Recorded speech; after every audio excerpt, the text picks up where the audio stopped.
Hello सभी, मैं अमिता और मैं एक साईं भक्त हूँ। सभी को मेरा ओम साई राम। आज से हम श्री साईं चरित्र का पारायण का सार शुरू करने जा रहे हैं। तो सबसे पहले हम अध्याय 1 बाबा की कृपा से, बाबा की आज्ञा से शुरू करते हैं। तो अध्याय 1 ओम साई राम सभी को फिर से।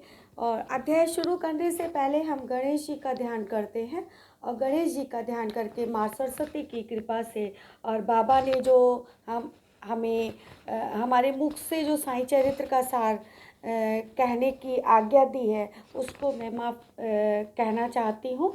और जो बाबा के लिए तो हम ज़्यादा कुछ नहीं कह सकते, लेकिन जो बाबा ने आज्ञा दी और साईं चरित्र में जो सार है उसको कहने के लिए जो हमारे भक्त हैं वो समझे कि साईं चरित्र में क्या है। तो हम शुरू करते हैं साईं चरित्र अध्याय 1। आज थर्सडे भी है तो इससे हम शुरू करते हैं। अध्याय 1 में साईं चरित्र में बाबा ने गेहूँ पीसने की घटना को, बाबा की जो गेहूँ पीसने की घटना है उसको बहुत उजागर किया गया है। सन 1910 में बाबा एक बार एक टाट का टुकड़ा बिछाकर और चक्की जो होती है उससे गेहूं को पीस रहे थे। तो वहाँ पे 1910 में जो बाबा के दर्शन करने के लिए आए तो उन्होंने देखा कि बाबा आश्चर्य से कि बाबा तो चक्की पीस रहे हैं। तो उसमें कुछ स्त्रियां भी थीं जो देख रही थी कि बाबा चक्की पीस रहे हैं। तो बाबा चक्की पीस रहे हैं, उनको ये लगा कि बाबा तो भिक्षा मांगते हैं, बाबा के ना घर है ना परिवार है, फिर क्यों बाबा चक्की पीस रहे हैं, हो सकता हो हमें आटा वितरित कर दें।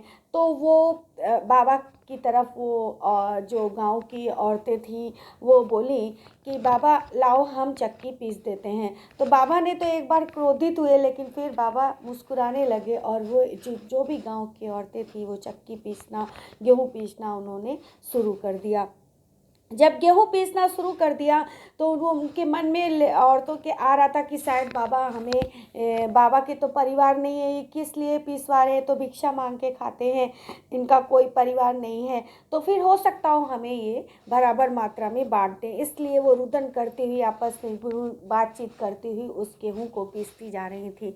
जब गेहूँ पूरा पिस गया, चक्की में पूरा पिस गया, तो जब वो अपना अपना हिस्सा लेने के लिए खड़ी हुई तो बाबा को क्रोध आया और बोला, ये तुम कहाँ ये लेके जा रही हो, ये कोई तुम्हारा माल नहीं है। यहाँ हम माल से और बाबा के क्रोधित होने से ये अनुमान लगाते हैं कि ये तुम्हारा माल नहीं है। मतलब हम जो छीना झपटी या कोई भी चीज़ जो हम अपने जीवन में करते हैं वो हमें नहीं करनी चाहिए। जैसे यहाँ पे जो वो औरतें थीं वो उस गेहूँ को अपना समझ रही थीं, लेकिन बाबा किस लिए पिसवा रहे थे वो मर्म बाद में पता चला कि उस सीढ़ी गांव में हैजा की बीमारी फैली हुई थी। तो बाबा जो वो गेहूँ पिसवा रहे थे तो वो आटा जो बना वो उस सीढ़ी की सीमाओं पर बिखेरा गया, जिससे पूरी हैजा बीमारी दूर हो गई और सारे गाँव वासियों के से ये बीमारी कोसों दूर हो गई